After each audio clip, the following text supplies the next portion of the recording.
This is breaking news with Brad Bearclaw. On today.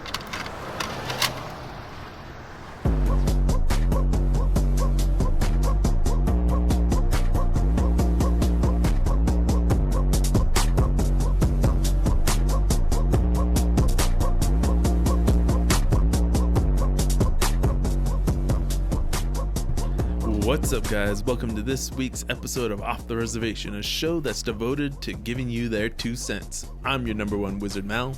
I'm L. And I'm the son of Picasso. All right, and we're back. And hey, guys, I just wanted to let you guys know that we have a merch shop. It is open for business. What's a merch shop, Mal? Oh, it's a shop where you can buy fantastic Off the Reservation merch. Get cigars, cigarettes, Uh, lighters, sell you teenths, teeners, 20s, all your frisbees. No. Randy's. Randy's. No, that's not what we're selling more of the apparel, okay? We're selling t-shirts here, guys. All right. Have you seen Get Him to the Greek, where he's like, everybody loves Jeffrey. He's the bloke down the street. No one's afraid of a bloke named Jeffrey. Oh, man. Hey, guys. Thank you for joining us, friends, family. Good to be here today. Yeah. We've been gone for a couple weeks. Yeah, we had, Easter 2 weeks ago. Yeah. And 420 a couple days ago. And then, Playing it right. yeah, well, so, I mean, the reason why we didn't get together was my car was stolen. Bum, bum, bum. Bum, bum, bum. By Benny Bustamante, Albuquerque, New Mexico. Benny the Jet. Benny the Jet Rodriguez boosted my car. No, we don't know who stole it. We're not throwing accusations out. Yeah, I ain't no snitch. Sorry out there to anyone named Benny. Benny the Booster. Are dead? No, but yeah, no. So it was stolen. It was stolen out of my apartment complex, and in the middle of the day, it was a bummer because it was a fairly new car to me. Oh man! And just so you know, if you did that, that's messed up. I'm looking at you. But no, like I don't know. I don't know how it was for you guys. When I grew up, my parents, we never had a new vehicle. I was thinking about this the other day because I was like I had bought that vehicle. It was used, but it was a 2016 vehicle, and it only had 12,000 miles on it. It was like brand new, man, and it was really nice, and I really, really enjoyed it. And then it was gone, and it's just like now I've got a backup car that we had that's always had some problems. Mm-hmm. Yeah, but like in the 3 weeks that I've been driving it, I've had to replace like 4 hoses now. No. I had to do change out the transmission fluid, I did my first oil change because I was never really like that. I always paid someone else to do it, but I was like, I don't have any money. Like I don't have the money to pay for an oil change. It's like you gotta like budget that $100, out, man. yeah. So like between all the other stuff I had to do, I was like, I got to do all of this on my own. See, and what it was what you should have done is you should have started a TikTok where you could make some money off of it, showing people how to do their own oil changes. Oh yeah, that's what. And then well, maybe I will. I don't know. I might have to keep doing my own oil changes for a while. That's but how the like kids all of do this, like to say that like. Well, I didn't have a new car growing up, so I was psyched that when when you buy your first vehicle, like, oh yeah, like you feel proud. There's like this sense of like, oh wow, like I'm an adult. I can afford it. I've got a good credit score. I am eligible for it. Like you feel like like, you played the game. Yeah, but like it's weird because I don't know if you guys have ever felt this way, but I feel like people like look down on you. I guess I should say like your own people can look down on you sometimes for like, oh yeah, not, I don't know, living the struggle or something. You know what I'm saying? Yeah. I mean, personally, like my current car, because I have the 2 cars I have. Obviously, we've used the Trans Am. You've seen it in the intro if you've watched the intro. But our dad had gotten that in a trade, and he was like, "Hey, I want to give you this car." Like And- Indians love to barter. Like the Yeah. barter system is Yeah. legit. Like Yeah. and like it's crazy to watch capitalism go down. It's like I can't wait for the barter system. I'm just like But Indians were made for that. Like that's how I'm not ready for that's that. how my parents were. You know what I mean? It Yeah. was always like, oh, somebody was selling a car. Let me go see if it's a good deal. Yeah, we'll do it. Mm-hmm. And then it's like, okay, and then I got to fix a couple things up, and then oh, hey, you know what? Let's just flip it. Let's see if we can sell it again. Like I was just like I always wanted just a reliable vehicle. You know what I mean? Yeah. Like I don't want to have to worry about because we've broken down too many times on the side of the road, and like I hate that feeling of like being stranded. So that was my like, thing. With a vehicle, You it's like, gotta I wanna- break down right though. Like you it's know? like that Dave Chappelle. He's like when white people's lights go off, they panic, and when black people's lights go off, they plan it. Like you gotta plan your breakdown. You gotta plan like I need this. Oh man, You know what I mean? Like yeah. When the first hose on this vehicle went out on me, I was coming down 9 Mile Hill, and what happened was it was transmission. It was the transmission fluid line. oh man. So that's not good. Right as I was getting like on the like on ramp onto it, it started to smoke, white smoke. Oh, and I was man. like, oh no! I was having flashbacks to like being a kid and blowing your yeah, engine. you know. Yeah. And it's like, and my wife was like, "What are you doing?" I was like, "I don't know. I can't stop. We're already like on the highway, Like I can't stop and back up." You Oh, know? my So I God, was like, man. I think we're gonna have to try to ride this hill, So we go down it, and then all of a sudden the smoke starts going up higher, and it's like it's coming down really it's like coming out really intense Yeah. now. I was like, we gotta pull over. So like, we stop and pull over, and I'm seeing on bottom all of this liquid coming out. I'm like, I don't know what transmission fluid is at this time. I'm like, Yeah. I never had to deal with it, But I'm like, oh my gosh, I think it's oil, Mm-hmm. And then I look at it and it's red. And we call our father-in-law, and he's like, if it's red, it's not oil. He's like, it's probably your transmission fluid. And I was like, If it's brown, it's oil. If it's Yeah, red, it's you know. transmission. See, like I think that's like the culture of being like broke and poor is like it creates like this like need for you to learn how to be a jack of all trades. That's so to true. Say. I You're will- like, I would agree with gotta that. be a Yeah. mechanic. Yeah. I gotta be a plumber. I gotta do like yard And I work. will say, yeah, that's kind of where I'm at. Like I've done quite a little bit of work on this thing now, and I'm like, oh, I feel pretty accomplished. Like I know what I'm looking for now when I look in an engine. I'm like, okay. But see, where I've always had the issue is like when I get to the point where I'm like I've identified the problem, and I'm like I don't have a winch to like winch out the engine or like to get into the transmission or do any of those things, and so then I got to take it to like to an actual garage. Yeah. And that dude's looking at me like, oh, well, you know how to do it and everything, and I'm like, yeah, and he's like, well, why didn't you do it? And I'm like, because I don't have the money to afford like all have this these- machinery, The like, space or the tools to do all this. Yeah. plus I'm But- just one guy, and then he's looking at me like oh, so you're poor and everything, and you had to do all this, but you don't know how to sort all this out. And I'm like, you know what, jerk, just fix my car. Yeah, like that's yeah. all I need. I don't need the guff. Well, so like all of this is just like making me think like, all right, so if there's this idea that there's a struggle like growing up, like and the idea that you want to get out of that, you know what I mean? That you feel like, I don't want to live like I don't want to live in that. That's how I felt. Yeah. But then Yeah, we yeah. started talking about like this idea of like a culture of poverty. You know what I'm Yeah. saying? And it's like this idea that like we as I guess just people of color, you're saying, right? Like tend to perpetuate this like idea that we're always going to be poor. You know what I mean? Like it's always going to happen. And I'm like, I mean, like I think before we were done, we got into this, or at like, we least were if talking you, about- I'm sorry, I didn't mean to cut you off, but like, it's like if you do though, then you're a sellout. If you try to, like, to the other side, at least that's what I think. Sorry. But I mean, like what I don't know. What I was saying is like we see this exemplified in like hip hop culture. Like all the great hip hop artists, like they grew up from nothing.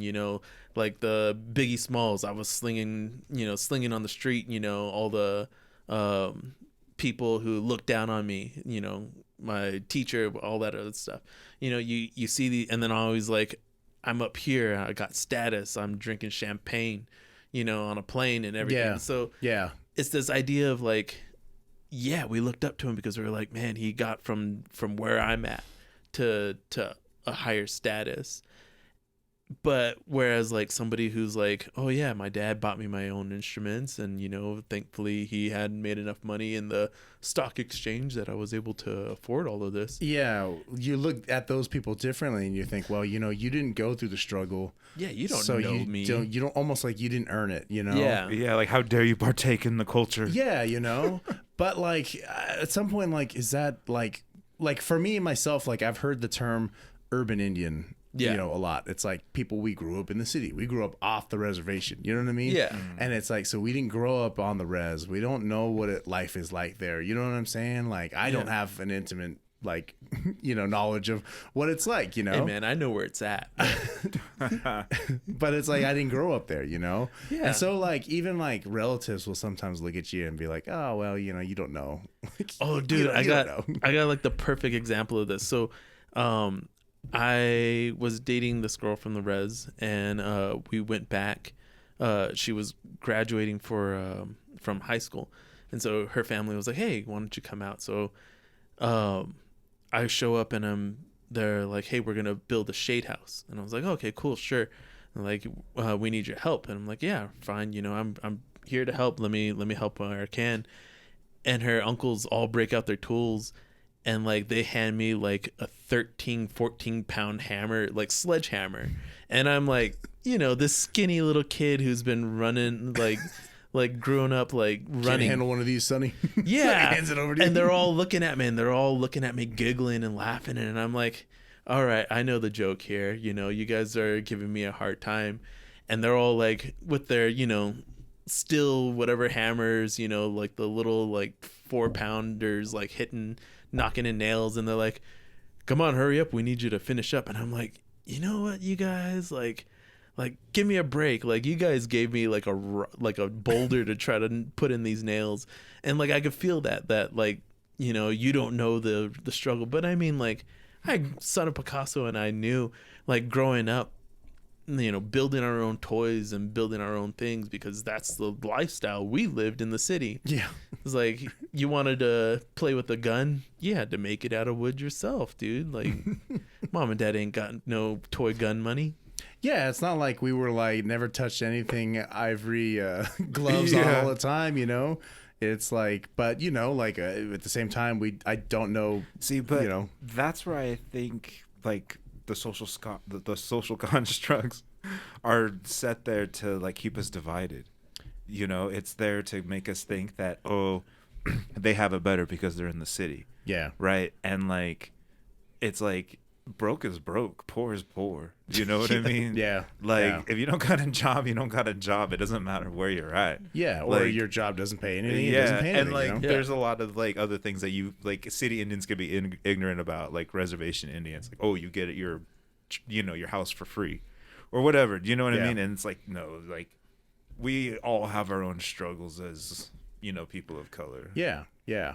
And like you were saying, like, it's set up that way. Like, what is the reservation? It's a government like sanctioned area that was given to us, right? Yeah, it's like quote, a legal unquote, given to us, And I mean, once you really look at it, you're like, this thing is a prison. It's a virtual land prison, and it's kept poor. It's kept at that level of poverty for a reason, and that's why you have to get off in order to make at least a living wage, especially today with inflation being what it is and people having to pay for what they they eat.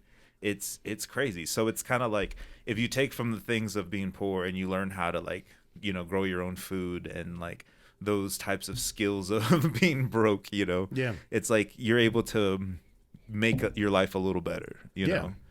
And I think that's crazy too. We were like talking about it, like that's like where society has grown to now. Do you know what I mean? Because there's not just poor people of color, right? There's poor white folk too that are newly poor.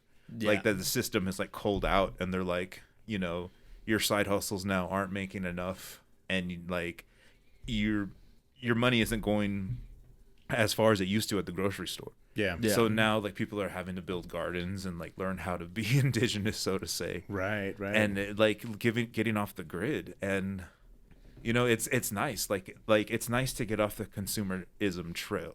like trained, you know what I'm saying? Yeah.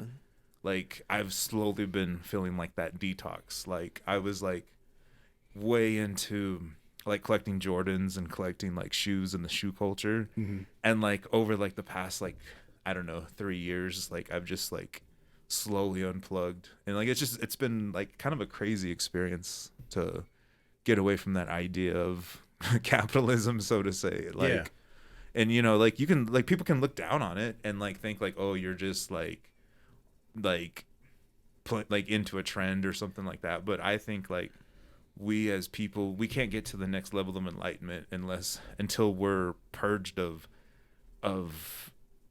this worldly thinking, so to say. Do you know what I mean? Like, because we're just like constantly in that idea of wanting more, more. And like, yes, it's nice to want a new car, but like they say, minute you drive off the lot, like the shit's not worth half as much as it was. You know what I mean? And so it's like, as a kid, you were like shown by your parents how to haggle. You know what I mean? And like, it's like, in one sense, like I look at it and I'm like, man, like I, as an artist, have the potential to be uber successful, right? And life is good. And if it ever got to that level, like I don't even think I would want to live in a mansion or like live at that level of success, right? Yeah. Like I'm always gonna live in the same spot, like same number, same hood. You know what I mean? Yeah. Same Ford I'm driving, like a brown Keanu Reeves. Like, and you can quote me on that, because it's like those are what make you. And like it's like those, like the culture of poverty wouldn't be valued if like that other side is like wanting it. Do you know what I'm saying? Like, why is rap music so popular? Right? Because that side wants it. The white kids in suburbia want that. They want a glimpse into the hard life. Do you know what I'm saying? Yeah. And so it's like the minute you take yourself out of that, well, then you lose your connection to the pulse of reality. Do you know what I mean? Well, like, and honestly, like the way society has been going now, especially here in the United States, there's been this big pull of Native Americans becoming more vocal in the way the world should be run, whether it's fighting against the oil pipelines, whether it's fighting against mining and fracking and all these different things, the selling off of large swaths of land for minerals and things like that, and not holding the EPA accountable for the things that they're doing, pushing that. And a lot of non-natives in suburbia are coming out and going, you know what, we need to listen, we need to pay attention to these things. And the native voice is beginning to hold more clout than it used to back in the day. And I think it's because they're realizing like that idea of the culture of poverty that we've been kept in is becoming more valuable to the future of the United States. Well, and yes to all the above. But I also think that we as a culture have responsibility to change that narrative for ourselves. You know what I'm saying? Like the only way we're going to cause that change is by leaving the reservation, by leaving and getting out and bringing these ideas further out other than in the reservation. And the problem that we see is that so many people look down on natives who, like, other natives from the reservation look down on natives who have already left the reservation. There's definitely a feeling of attitude that goes towards like when someone leaves or becomes successful outside, you know, it's like, well, they left here, they left us, you know? And it's like, and like for like the idea of like cultural poverty, that's what that is. It's a mindset that like we're poor and we're gonna always be poor because of who we are, you know? And that's a lie. You know what I'm saying? Like it doesn't have to be that way, but we have to kind of get outside of ourselves, I think, to get past that, you know? And accept that like, hey, we can have it better, you know, if we want to, you know, but we got to want it, I think, you know? And I think that's the thing is like we are needing to establish the infrastructure in reservations to begin to do those kinds of things. Just like when we had Bernie in, and he had talked about being able to get trying to start what was it, the hemp growing on one of the reservations, and trying to establish that infrastructure, getting the water, the solar, and those kinds of things. It's like, yeah, we need those things to build up. Here's like the weird part though, is like reservations are government sanctioned. Like it's government land, you know what I mean? It's like, who's to say we turn the land and make it successful, and then they like, you know, then it just gets taken away from us again. Which is what they do to us over and over and over in history. So it's like, it's interesting. Like you said, there's people out there right now that are pushing to change this narrative. You know, it is crazy that we're talking about that, because just recently in Chicago, they closed down all the Walmarts. Oh, really? Yeah, and like people are having a hard time getting their food. Damn. And getting access to cheap medicine because of their insurance. Yeah, they just shut a Walmart down here. Yeah. And I have a friend who lived in that area of Albuquerque, and she was like, now I got to drive like 10 minutes further just to get some groceries, because that was my Walmart. And like, think about that. That's going to translate into your gas tank, with gas being so much. And like, you know, it's crazy to talk about just them nickel and diming us, because they are. The system is nickel and diming us. And it's like, I think I get more, I guess, upset with natives who have their heads in the sand, that are living off the reservations, that they love to pick and choose which causes they're behind. Like, you're like, oh, well, they shouldn't be fracking, they shouldn't be doing oil, they shouldn't be drilling like this. Oh, that's horrible. Yeah. But then they put their head in the sand about police brutality, or they put their head in the sand about local politics, or they're upset about the ribbon dress that's not a ribbon dress. You know, it's hard. You know what I mean? You're like, you can't make it to the other side and then not care about the people who are still stuck on the other side of the fence, you know?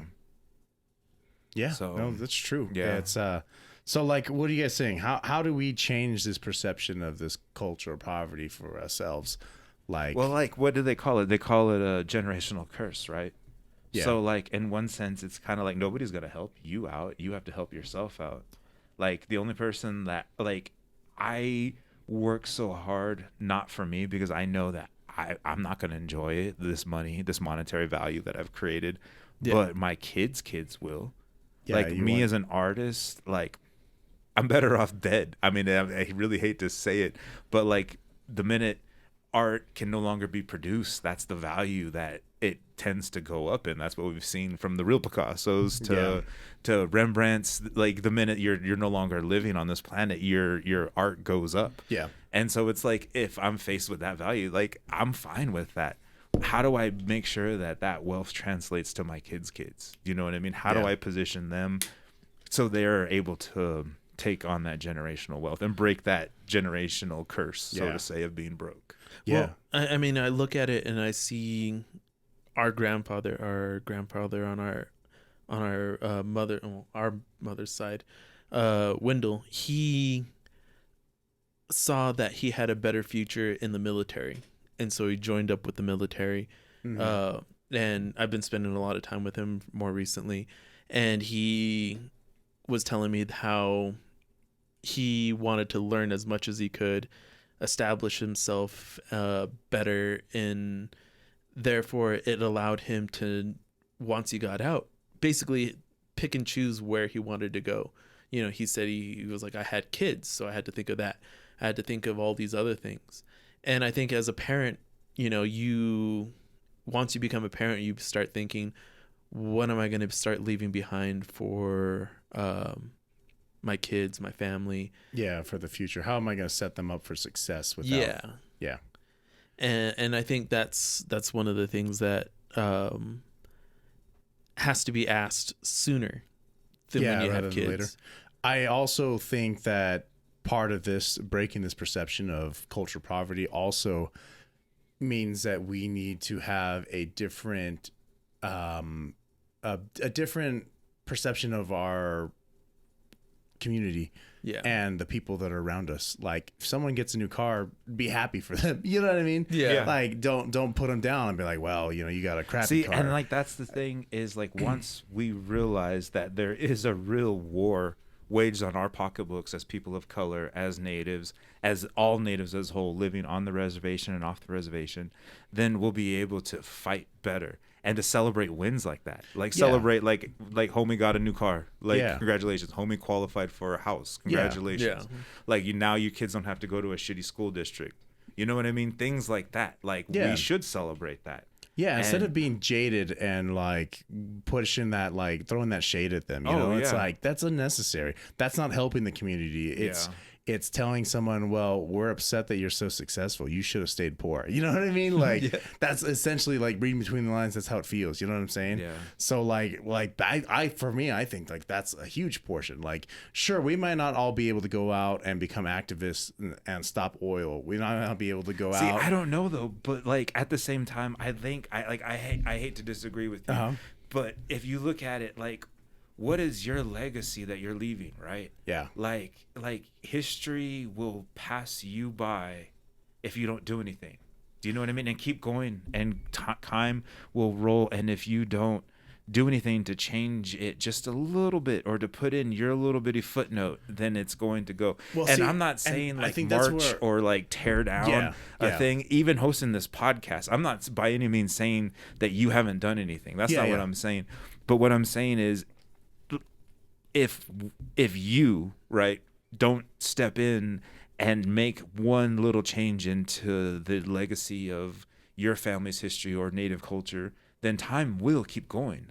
Well, history will keep going. Yeah, no, I think we kind of agree. I think like what I was trying to say is that like we might not all be the ones tearing down blowing up pipelines. You know what I mean? Or stopping. Hey, I never did that. No, don't say that and point at me. All right. There's a new movie out called How to Blow Up a Pipeline. But like. Yeah, no, not pointing any fingers. No, it ain't me. But what I mean is like things have to start small. Like we can't like before, like what is that? Have you guys heard the saying? It's like before I changed the world, I had to change my country. Before I changed my country, I had to change my community. Before I changed my community, I had to change my house. You know, it's like you got to start small. And if at the very least you're not going to go out there marching on whatever or blowing up pipelines, like the very least we can do is praise successes for our people and help bring people up. Like it does start within your own household. Yeah, because there's a lot of native households that aren't together. Yeah. Right? There's a single mom, single dad, and so it's like that next generation that. You're just trying to do better than what your parents had. Exactly. And I think that's what I was trying to say. It's just like start somewhere. You know what I mean? Yeah. Like you don't have to be at the very top. We might get there. Or that itself is a lesson in rebellion. Just living to your fullest potential is an act of rebellion. Dang, man. That was good.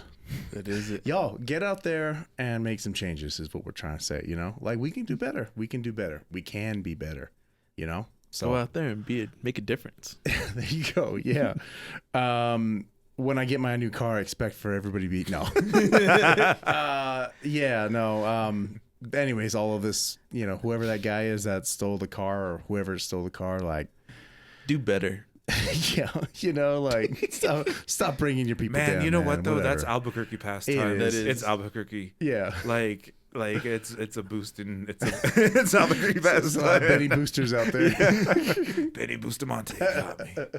Anyways, hey guys, we're running out of time here, so thanks for listening to podcast this week. Make sure you check out that merch shop. Yeah, you can find the links to that shop in our show notes and Instagram, Facebook, wherever you find us, and check it out. Get yourself some merch. All right, guys, we'll see you next time. Thank you.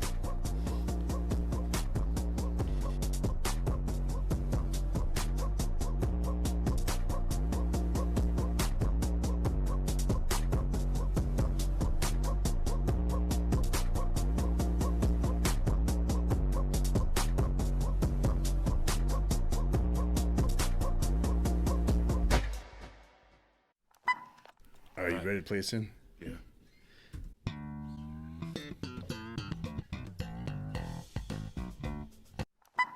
Dang, son of Picasso, you got really good at that bass. I know. Y'all at home didn't know. He was an accomplished bassist. He also grew up as a saucier. associate before the war.